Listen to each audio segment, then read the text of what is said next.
Mr. Christopher de Souza.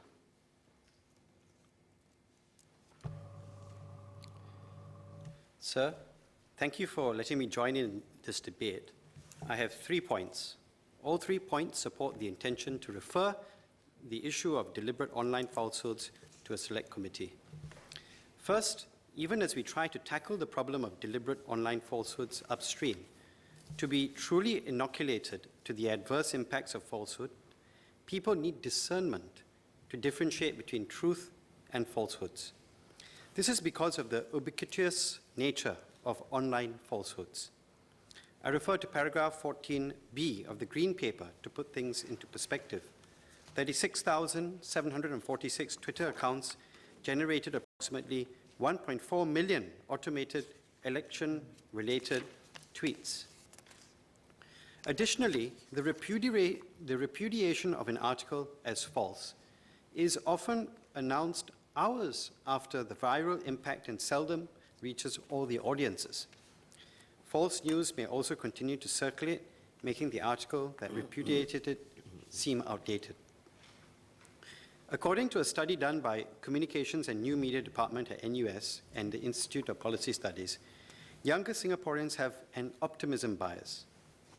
That survey showed that Singaporeans who are more optimistically biased tend to evaluate the news they receive on social media as less credible, and that they tend to search for more information. This skepticism that leads people to dig deeper is encouraging. Nevertheless, the value of repetition and perceived corroboration may pose difficulty with automated accounts and multiple websites putting up the same unreliable information. Furthermore, even as people need to disbelieve falsehood, they need to be able to discern what is true, what is reliable. An article entitled, "US Kids Suss Out the Truth About Fake News" by Washington Post, and later picked up by the Straits Times, had this to say, I quote, "While they once feared teenagers would fall for everything they read online, now teachers are increasingly concerned that their students will grow up not believing anything they read, or worse, believing the difference between what is real and what is fake is a matter of choice," unquote. That would be dangerous. What is important is discernment and not just disbelief. Therefore, empowering people to discern between truth and lies is of paramount importance. Only then can we increase our resistance to the insidiousness of falsehood. This is not an easy task, though the phenomenon of fake news is not a new 21st century phenomenon, but more like an upgraded or multiplied upgraded version of rumors. The rise of technology has exacerbated the issue. In an age of increasing technology sophistication, artificial intelligence can fabricate a scenery that had not existed. It is possible to make a video showing Barack Obama saying things he did not actually say, all without compromising the perceived authenticity of the video, a point alluded to by Minister Yaakob in his speech. Even without sophisticated technology, a simple, deliberate miscaptioning and hence repurposing of an old picture or video can paint a very misleading picture. For example, in Italy, a government minister's appearance at a funeral was falsely captioned to make it appear as if she was mourning a mafia boss. Using an apparently trustworthy news article but adding unverified and misleading facts can turn groups of people against each other. When that happens, the corroboration of articles seems to enhance the perceived credibility of the article rather than expose its falsehood. Other ways to increase the audience reach and strengthen perceived veracity by enhancing popularity are through automated bots and phantom accounts. Social media has also become a platform for individuals and larger entities to transcend traditional territorial boundaries to irresponsibly wield the sword of the keyboard to manipulate politics, destabilize a country, increase polarization, or to simply get rich. The internet has enabled a cloak of anonymity to increase the lack of accountability and enable an easy masquerade of a credible news site through subtle changes to a website domain. While it is not easy, tackling deliberate online falsehoods is important for our future as a nation, for our future as a democracy, for our future as one united people. Allow me, sir, to move on to my second point.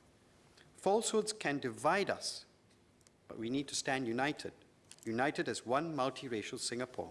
We need to safeguard our social cohesion.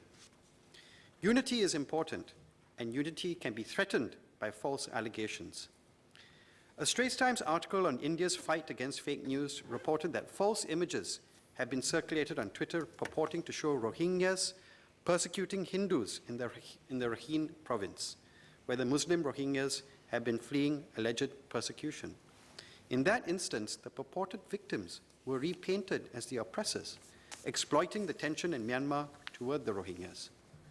These examples show how false allegations can target and wrongfully exacerbate society's fault lines and threaten unity. Falsehoods should not be perpetuated.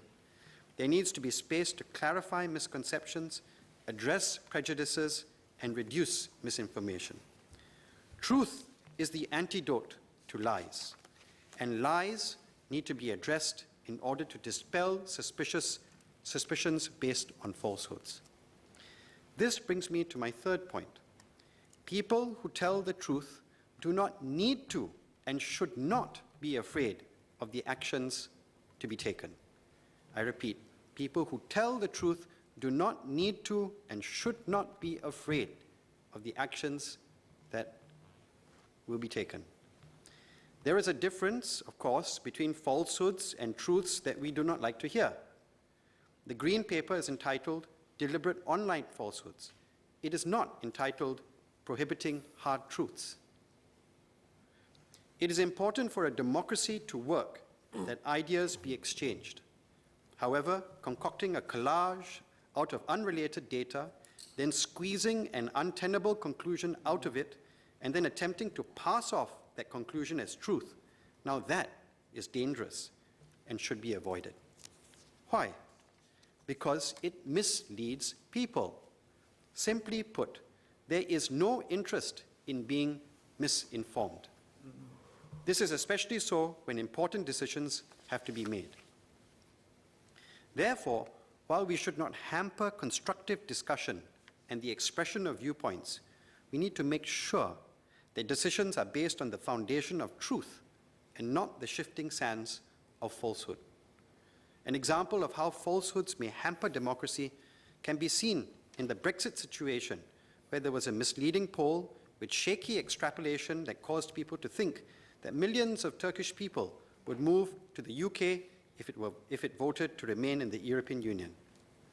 What would happen if such important decisions were made based on these false premises? Another example is how, during the recent elections in the US and UK, supporters of a particular candidate or party have been encouraged to vote via invalid methods or on an invalid day. If voters acted on this, the electoral process by which democracy is affected would not function as it was meant to be. Today, sir, the motion is to refer the question of which principles should apply to the regulation of deliberate online falsehoods. Such a reference is needed. If falsehoods continue to influence the minds of people across sensitive issues such as our multiracial identity and our national security, then our unity will be at stake. So we need to act, and we need to act now. Thank you.